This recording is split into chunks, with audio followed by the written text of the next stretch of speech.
अस्सलाम वालेकुम। मेरा नाम डॉक्टर अंबर है और आप मेरा यूट्यूब चैनल देख रहे हैं। आज जो हम टॉपिक डिस्कस करने वाले हैं वो टॉपिक बहुत ज़्यादा फ्रीक्वेंटली हम खुद या हमारा कोई ना कोई फैमिली मेम्बर बहुत ज़्यादा फ्रीक्वेंटली फेस कर रहा होता है। कभी ऐसा होता है कि महीने में एक दफ़ा या महीने में 2 दफ़ा या कभी कभार 2 से 3 महीने के अंदर भी हमें ये बहुत ज़्यादा इश्यूज़ होते हैं। आज हमारा टॉपिक ऑफ डिस्कशन रहेगा एक्यूट गैस्ट्रोएंटेराइटिस या loose motion secondary to infections. देखिए, लूज़ मोशंस होने के बहुत ज़्यादा रीज़न्स हो सकते हैं। हो सकता है कि आपको गंदम से एलर्जी हो, उसकी वजह से लूज़ मोशंस हो रहे हों। आपको दूध से एलर्जी हो, उसकी वजह से लूज़ मोशंस हो जाते हैं। कुछ लोगों को कुछ ख़ास तरह की वो मेडिसिन स्टार्ट करते हैं, उसकी वजह से उसके साइड इफ़ेक्ट में लूज़ मोशन स्टार्ट हो जाते हैं।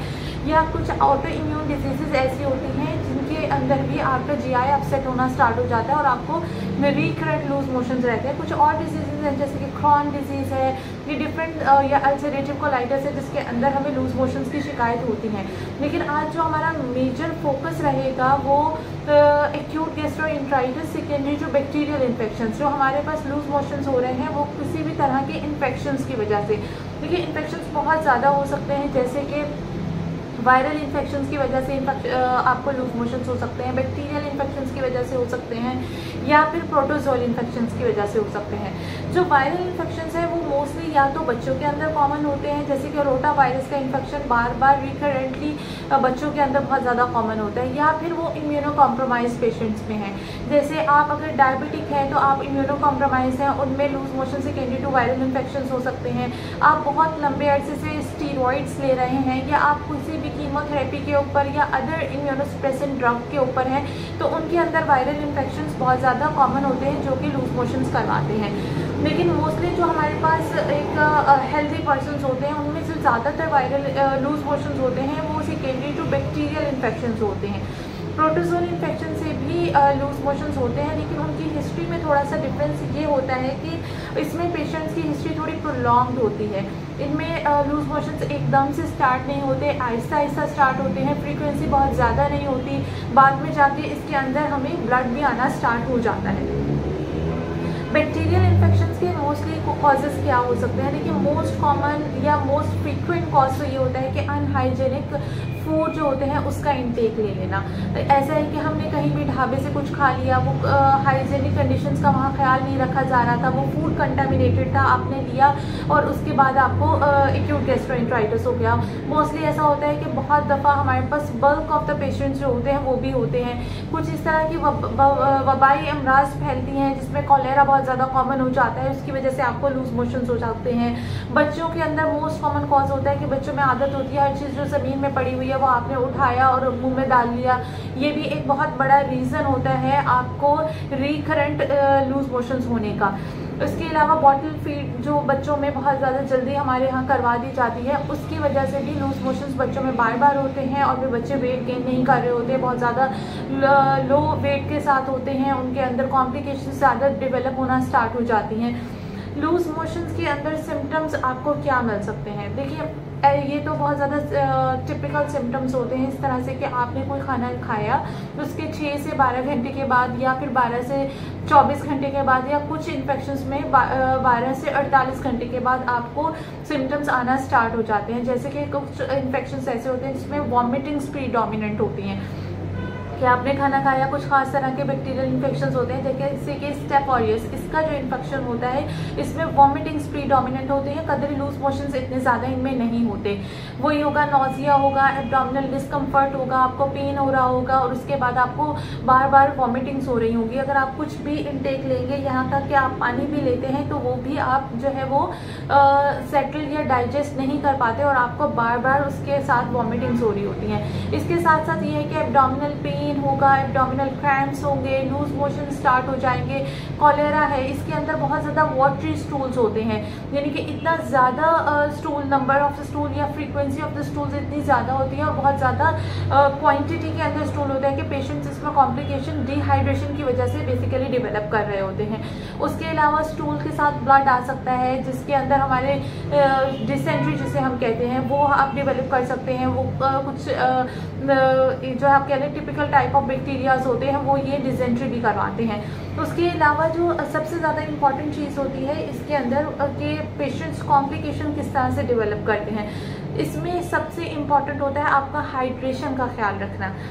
सबसे ज़्यादा जो कॉम्प्लिकेशंस होती हैं वो डिहाइड्रेशंस की वजह से डेवलप हो रही होती है, यानी कि आपको अगर बहुत ज़्यादा रिकरेंट वॉमिटिंग है तो आप ओरली कुछ ले नहीं पा रहे होते, हाइड्रेट अच्छा नहीं करते हैं, तो उसकी वजह से कॉम्प्लिकेशंस डेवलप हो जाती हैं।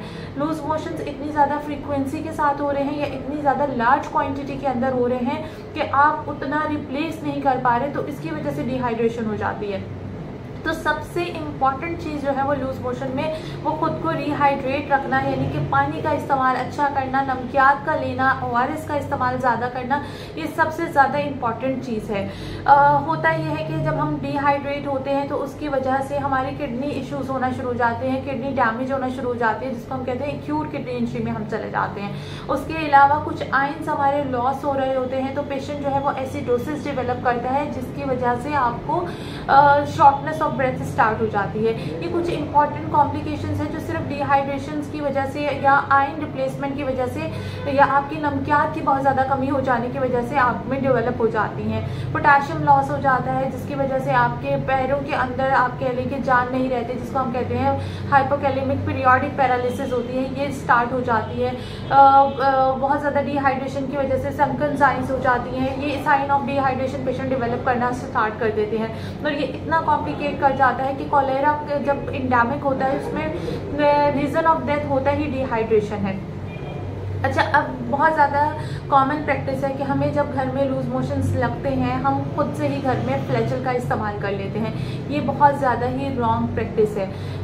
फ्लैजल ले लेना, एंटामाइजोल ले लेना, इसका कोई रोल नहीं है। और अच्छा होता यह है कि हम फ्लैजल लेते हैं, एंटामाइजोल लेते हैं और आफ्टर सम टाइम हमें इफेक्ट भी आ जाता है, तो हम यही समझते हैं कि जो जितनी भी ट्रीटमेंट हुई है, जो इफेक्ट आया है वो फ्लैजल या एंटामाइजोल लेने की वजह से आया है।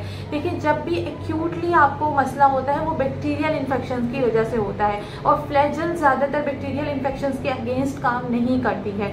ये हमारी अपनी इम्यूनिटी होती है जो कि बैक्टीरियल क्लियरेंस करवाती है। जब हमें लूज मोशंस हो रहे होते हैं, गट मोटिलिटी बढ़ती है, तो बैक्टीरिया की क्लियरेंस उतनी ज़्यादा बढ़ती है, तो ये हम खुद से रिकवर कर रहे होते हैं। लेकिन हमारा एक रॉन्ग परसेप्शन ये होता है कि भाई हमने फ्लैजल लिया उसकी वजह से हुआ। अगर इन केस ये बहुत ज़्यादा सिवियर हो जाए तो फ्लैजल लेने से इफेक्ट नहीं आता है और वो बैक्टीरियल इन्फेक्शन ही वो वर्स होता है, तो हम फिर पेशेंट को लेकर हॉस्पिटल जाते हैं और हम डॉक्टर को मोस्टली ये कंप्लेन करते हैं कि भाई हमने तो फ्लैजल भी ली, एंटामाइजोल भी लिया, लेकिन उसके बाद भी फर्क नहीं पड़ा। तो आपकी जो प्राइमरी डिजीज थी, आपकी इम्यूनिटी उसके खिलाफ काम नहीं कर सकी, वो वर्स हुई, तो आपको ये सारे सिम्टम्स डेवलप हुए। लेकिन इसमें हरगिज़ भी ये नहीं होता कि फ्लैजल ने काम नहीं किया, उसकी वजह से आप रिकवर नहीं हो पाए।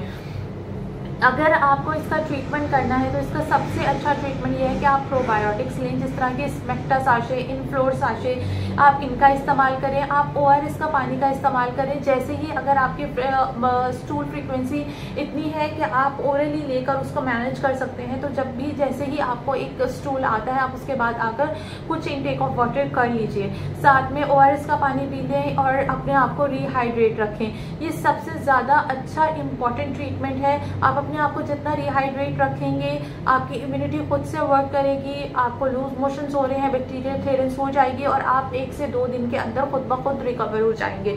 लेकिन अगर इसके साथ आपको आप वर्स हो जाता है, आपको वॉमिटिंग्स बहुत ज़्यादा हैं, तो फिर आप अपने डॉक्टर से कंसल्ट करें कि आपको बहुत ज़्यादा वॉमिटिंग्स हो रही हैं, आप कुछ ओरली ले नहीं पा रहे, ताकि एंटी एमेटिक्स यानी कि वॉमिटिंग्स को रोकने के लिए आपको या तो मेडिसिन दे दी जाए और अगर IV इंजेक्शंस की ज़रूरत है तो वो दे दिया जाए, और फॉर द टाइम बीइंग आपको फ्लूइड रिप्लेसमेंट किया जाए ताकि आपकी रिहाइड्रेट रखें, आपके डिहाइड्रेशन ना होने दी जाए। हमारे पास जो हम लोग अपने हॉस्पिटल में भी प्रैक्टिस करते हैं उसमें सबसे ज़्यादा इंपॉर्टेंट यही होता है कि हम रिहाइड्रेशन पेशेंट्स को बहुत ज़्यादा अच्छा से करें, उनको डिहाइड्रेट ना होने दें। अगर बहुत इसकी कुछ ऐसी कॉम्प्लिकेशंस है जिसके ऊपर जाकर जो हमारे पास गाइडलाइंस भी हैं वो ये कहती है कि कुछ अगर कॉम्प्लिकेशंस है या पेशेंट कंडीशन वर्स हो रही है, पेशेंट रिकवर नहीं हो रहा, हम तब जाके एंटीबायोटिक स्टार्ट करते हैं। बहुत ज़्यादा एंटीबायोटिक फ्रीक्वेंटली लेने से भी ये हो रहा है कि हम एंटीबायोटिक रेजिस्टेंस को इंक्रीज़ कर रहे हैं। जहाँ ज़रूरत नहीं है वहाँ पर अननेसेसरी यूज़ ऑफ एंटीबायोटिक ना करें, क्योंकि इससे होता कुछ भी नहीं है, हम एंटीबायोटिक रेजिस्टेंस को इंक्रीज़ कर देते हैं। आप अच्छा सॉफ्ट डाइट लें कुछ दिन के लिए, आप रिहाइड्रेट खुद को अच्छा रखें, आप ORS का इस्तेमाल करें, आप नमकियात की कमी ना होने दें, तो ये आप खुद ब खुद इस कंडीशन से रिकवर हो जाएंगे। उसके अलावा ये होता है कि हमारे यहाँ बहुत ज़्यादा मोशंस हो रहे होते हैं, डिस्कम्फर्ट हो रहा होता है, हम बार बार वॉशरूम जाने से घबरा रहे होते हैं, तो हम करते ये हैं कि इमोडियम की 2 टैबलेट्स खुद ही घर से ले लेते हैं। ये भी बहुत ज़्यादा ही गलत और रॉन्ग प्रैक्टिस है। इससे होता ये है कि हम अपनी गट मोटिलिटी को तो कम कर देते हैं, हमारे मोशंस तो रुक जाते हैं, लेकिन जो बैक्टीरियल क्लियरेंस है वो भी कम हो जाती है, और वो डिलेड होने की वजह से बैक्टीरिया आपके गट के अंदर यानी कि आपके इंटेस्टाइन या आपकी आंत के अंदर ही रुक जाता है, जिसकी वजह से आपको क्रैम्पी एब्डोमिनल पेन बहुत ज़्यादा स्टार्ट हो जाते हैं, और आपका जो ये डिजीज़ का प्रोसेस होता है या आप कह लें कि पीरियड्स होता है ये बहुत ज़्यादा बढ़ जाता है। तो कुछ चीज़ों का आप ख्याल रखिए, बार बार एंटीबायोटिक का यूज़ ना करें, इमोडियम का यूज़ ना करें, खुद को अच्छे से हाइड्रेट रखें, प्रोबायोटिक्स यानी कि इनफ्लोर साशे का इस्तेमाल करें, तो आप इंशाल्लाह इन सब चीज़ों से बहुत जल्दी रिकवर कर जाएंगे। होप तो कि आपके लिए लेकिन आपको अगर कोई ऐसा है कि आप बहुत ज़्यादा लेथार्जिक हो रहे हैं, बहुत ज़्यादा आप ओरली ले नहीं पा रहे हैं, सांस फूलना शुरू हो गया है, तो आप फ़ौरन अपने मरीज़ को जो है वो डॉक्टर के पास लेकर जाएं, क्योंकि फिर उनको IV ट्रीटमेंट की ज़रूरत है, और फिर उनकी treatment according to doctor prescription आप ज़रूर करें। ये वीडियो आपके लिए होपफुली बहुत ज़्यादा इन्फॉर्मेटिव रहेगी होगी। इंशाल्लाह हम अपनी नेक्स्ट वीडियो में मिलेंगे, तब तक के लिए अल्लाह हाफ़िज़।